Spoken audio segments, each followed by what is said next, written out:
안녕하세요. 한동호의 그림 이야기입니다. 오늘의 주제는 의사 가운의 색입니다. 먼저 한 장의 그림을 소개합니다. 이 그림은 니콜라스 튠프 박사의 해부학 수업이라는 그림인데요. 1632년에 렘브란트가 그린 그림입니다.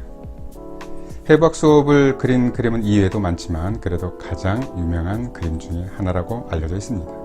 또 하나의 그림은 바로 윌럼 반 데어 메이르 박사의 해부학 수업입니다. 이 그림은 1617년 네덜란드의 어느 화가가 그린 그림인데요. 사실 해부 장면을 그린 것이라기보다는 모두들 정면을 응시하고 있습니다. 바로 단체 초성화입니다. 이 두 그림의 공통점은 모두 해부학 수업이지만 여기서 눈여겨볼 점은 바로 의사들이 입고 있는 가운의 색입니다. 바로 가운의 색이 검은색인 점입니다. 요즘 의사의 가운은 흰색인데요. 17세기 유럽 의사들은 검은색 가운을 입었네요. 그 이유는 무엇일까요? 그 이유는 과거 중세 유럽의 산업혁명 이전의 의학을 주도했던 집단은 바로 종교였기 때문입니다. 의사들이 입었던 옷은 바로 사제복과 같은 검은색이었습니다. 당시 검은색은 사제의 옷이면서 학자의 색으로 권위를 상징했습니다. 또한 검은색은 성취의 색, 지식의 색으로 인식되었답니다. 그 전통은 지금도 이어져 내려오고 있는데요. 바로 대학교 졸업식이나 학위 수여식 때 입는 가운의 색이 바로 검은색입니다. 18세기 산업혁명 이후 서양 근대사회에서 과학은 급격히 발전하게 됩니다. 그런데 당시만 해도 의학은 19세기 중반까지 과학의 범주에 포함되지 못했습니다. 당시만 해도 미신, 비과학, 종교가 의학을 주도합니다.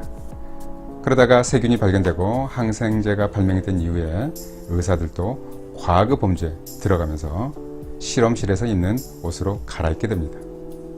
죽음을 상징하는 검은색에서 어느 순간 청결을 상징하는 흰색을 입게 된 것이죠.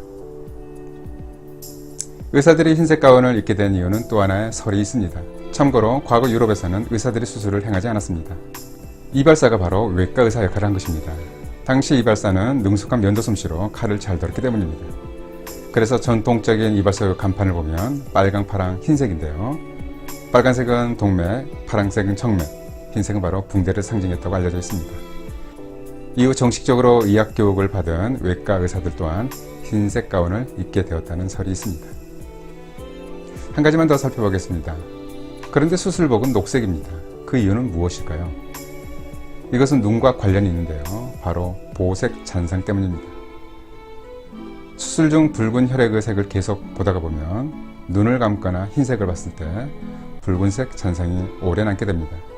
이것을 보색 잔상 현상이라고 하는데요. 우리 눈에 있는 온주세포는 크게 세 가지 색을 구별하는 역할을 합니다. 바로 적색, 녹색, 청색입니다. 만약 수술실에서 붉은색 혈액을 계속 쳐다보면 붉은색을 인지한 온주세포는 쉽게 피로하게 됩니다.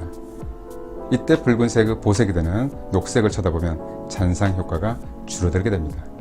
청색도 마찬가지 효과가 있습니다.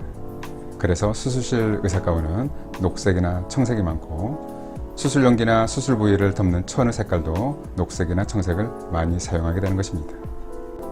또한 흰색 가운에 피가 묻으면 쉽게 눈에 띄기 때문에 어느 측면에서는 도움이 될 수 있겠지만 많은 양의 혈액이 묻게 되면 심리적으로 불안감에 휩싸일 수 있습니다. 그러나 녹색 천에 피가 묻으면 진한 회색이나 검은색으로 보이기 때문에 많은 양의 혈액이 묻어도 보다 차분하게 수술을 진행할 수 있을 것입니다. 색의 의미는 역사적으로 많은 의미를 가지고 있는 것 같습니다. 과거 의사들이 권위를 상징하는 사제복과 같은 검은색 가운을 입었다는 점이 흥미롭습니다. 그렇다면 검은색 가운을 벗고 이제 진실됨의 색인 흰색 가운으로 갈아입은 의료계는 권위도 내려놓아야 할 것입니다. 환자를 위에서 내려다보는 것이 아니라 아래에서 올려다보는 의료계를 꿈꾸며 한동호의 그림이야 오늘의 이야기 마치도록 하겠습니다. 감사합니다.